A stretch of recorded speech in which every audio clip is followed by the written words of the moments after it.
been dealing with period pain for a long time, I totally know how frustrating that can be. In today's video, I'm going to be giving you 9 causes of what can contribute to period pain. Hey everyone, my name is Megan Garza and I'm a holistic health coach and yoga instructor. If you're new here, welcome to my channel where I talk about all things holistic health to help you achieve healthy periods, smooth digestion, and glowing skin using lifestyle and nutrition changes. So without further ado, let's jump into this because I know that period pain is something that is common, but that does not mean that it is normal. So the first contributing factor to period pain would be a poor diet. So maybe you're eating a lot of inflammatory foods like refined sugar and excess polyunsaturated fats like vegetable oil. So really cutting these things out. Candy, gluten can be a really big trigger for some women. A1 dairy or conventional dairy can also be really inflammatory, and alcohol. So if you are experiencing period pain, definitely clean up your diet and start making swaps with things like pastured meat, grass-fed A2 dairy, organ meats, fruits, cooked vegetables, and healthy fats like coconut oil, grass-fed butter, and beef tallow are really great swaps that are going to be much better for your body, a lot less inflammatory.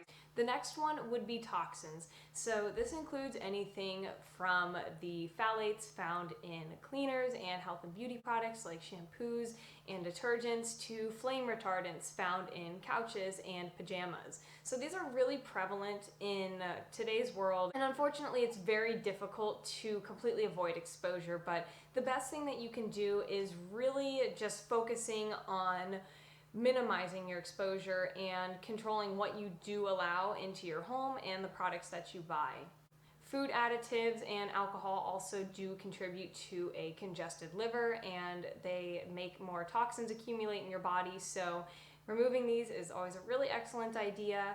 Making sure that you're having healthy bowel movements is really critical as well, because if you are constipated, all of those toxins are being reabsorbed back into your body and causing further damage. So having 1 to 3 bowel movements a day is really ideal.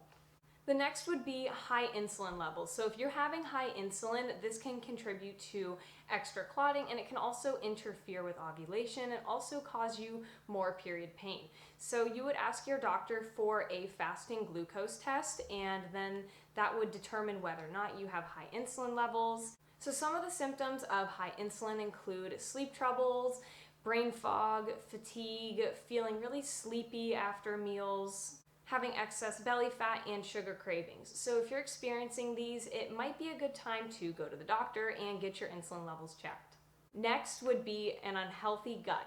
So I recently did a video on how to maintain a healthy microbiome, and this is something that you do want to pay a lot of attention to, because if you're having a condition like SIBO or candida or parasites, this is going to contribute to a lot of inflammation.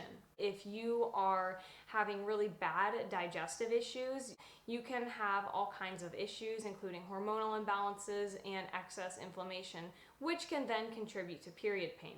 So some of the best ways that you can address this would definitely be to watch my latest video on that to get more of a full scope of what I'm talking about. But real quick, just avoid antibiotics, because this is a really big one that can contribute to a lot of issues with your digestive tract. So if they are not necessary for saving your life, do not take them, because I can almost guarantee you there's a natural remedy for you that will work just as well.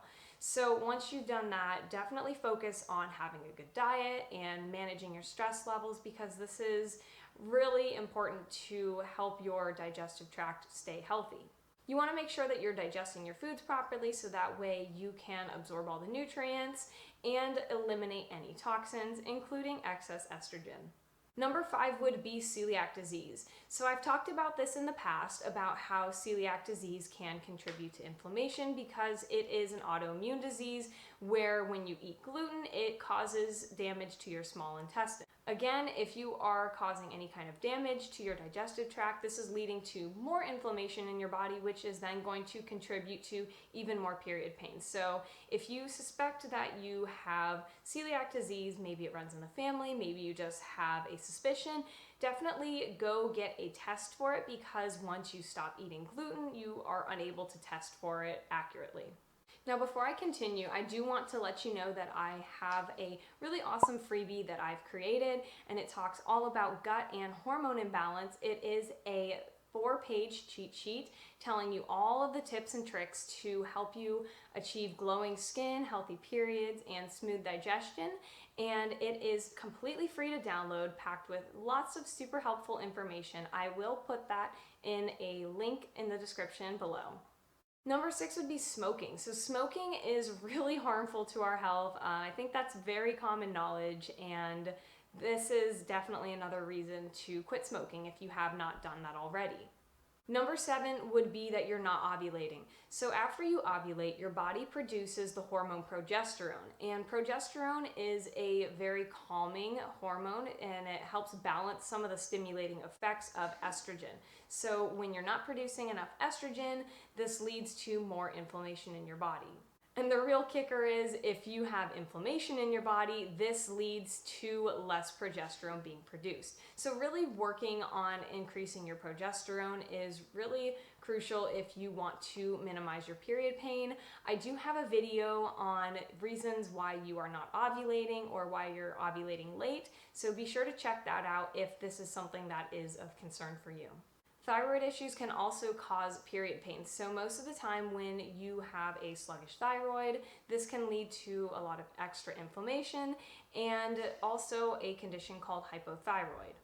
If you're unsure and you want to go get tested for this, I know a lot of doctors are hesitant to test for this, but sometimes it just takes a little extra push. But you would ideally want to ask them to test for your free T3, your FSH, free T4, reverse T3, and thyroid antibodies.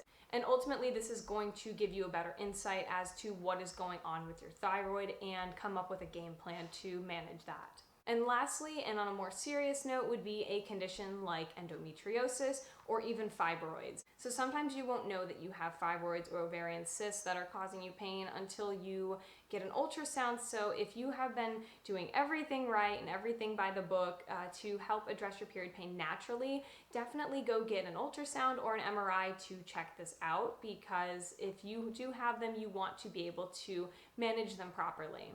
And with endometriosis, this is a condition that causes your uterine lining to implant on different parts of the body. So this will ultimately lead to adhesions that will form on other parts of your body, like your kidney, your bladder, your bowel, and other areas. So this can cause a lot of pain. A lot of women will go undiagnosed for many, many years, which is very unfortunate because the diagnosis procedure is a little bit more complicated. They do have to go in with a laparoscopy, and it's like an exploratory surgery. So getting this diagnosed is a lot more complicated for women, which is why it'll often go misdiagnosed as IBS, which is really, really sad. But this is something to also take into consideration if you've tried everything else.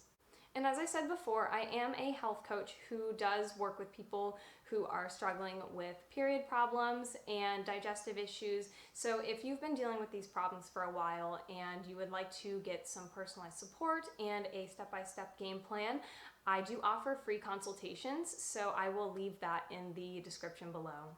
If you enjoyed this video, be sure to hit the thumbs up button. It really helps my channel a lot. Thank you so much for watching, and I look forward to seeing you in the video next week.